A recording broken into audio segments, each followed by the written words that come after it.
My name is Derek Dykxhoorn, and I'm a faculty member at the Hussman Institute for Human Genomics and the Department of Human Genetics. And my job here is to really research and try to understand how genes play a role in a variety of neurological disorders, which would include autism and Parkinson's disorders. I have a passion for science, and I think that it can definitely help individuals and it can help societies in how we understand disease, both at the level of being able to find cures or potential treatments for different diseases, but also at the level of adding to the knowledge that we know about different biological systems like the human brain, which is extremely complex. I would say ultimately more was really the curiosity in trying to understand these complex processes and understanding how cells worked and how cells could go awry in a disease process.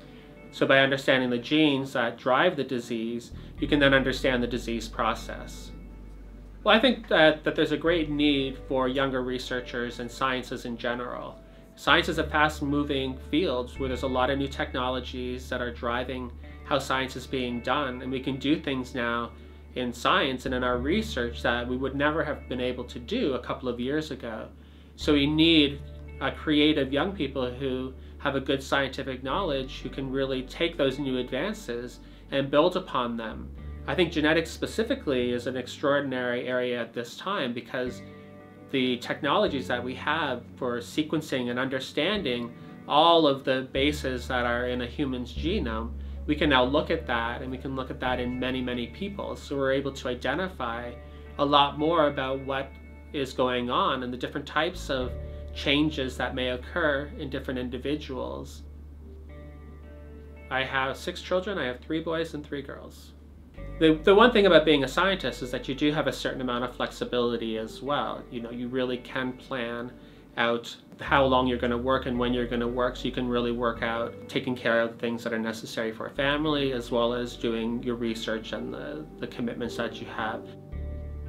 Really, my one favorite thing is that it's always different. There's always something new, and every discovery that you make really opens up to multiple questions. So it's not like you answer one question and then it's done. Usually you answer one question and it opens up another 10 questions that are needing to be answered. So there's always things that are changing. The technology always changes, so there's always fresh ideas. It really changes a lot, and that's really exciting because what you're doing doesn't always stay the same, but it changes as all of these other things change as well. Nobody calls me doctor, everybody just calls me Derek, so it's not very formal that way, but I really enjoy the interactions with people, and people are really, you know, even the general public are very interested in science, and a lot of times they don't necessarily understand what it means to be a scientist. So it really opens up a lot of conversations with people, kind of explaining what I do and how it can help individuals and how it can impact society.